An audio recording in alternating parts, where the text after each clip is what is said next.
तुमच्या सर्वांचं खूप खूप स्वागत आहे आपल्या राखी मिरची चॅनलवरती. तेव्हा आपण आज घरी कांदा भाजी बनवू म्हणून आपण 3 कांदे घेतले छोटे, आणि जशा वेळेला तसे आपण कांदे पण चिरून पण आपण घेतले. बघा मस्त आपण कांदे चिरलेले आहे.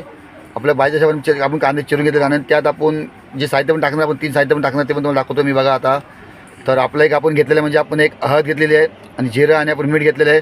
त्यात आपल्याला बेसनमध्ये आपण त्यात मिक्स करायचं. म्हणून बघा मी बेसन आता मिक्स करतो, कारण त्या बेसनमध्ये खडे असतात म्हणून आपण मिक्स करतो. आणि बघा आपण ऑलरेडी कांदा त्यात टाकलेला होता आणि बघा मस्त मॅश आपण करतो आहे आणि चांगला मॅश पण आपलं झालेलं आहे. आणि आपण तेल पण आपण ठेवलं आहे कढईमध्ये गरम करायला. तर तेल आपलं गरम झालं आपण लगेच त्यात भजी आपण सोडणार आहे. तर बघा फायनली आपण आता भजी आपण सोडतो आहे. तर बघा आपण आता भजी आपण एक एक आपल्या भजी सोडायची आहे आणि त्याला मस्त नंतर कड पण छान येतो भजीला. तर बघा आता आपण भजी आपण मस्त छान आपण सोडतो आहे आणि बघा मस्त की त्याला कड पण येतो आहे आणि त्यानंतर लाल पण भजी मस्त होते एकदम. आणि बघा आपली लाल भजी आपली झालेली छान. तर आपली फायनली आपली कांद्याची आपली बनवून झालेली आहे. तर आपल्याला काढायची आपल्या प्लेटमध्ये नक्की. बघा आपली झाली आपली भजी बनवून नक्की तुम्हाला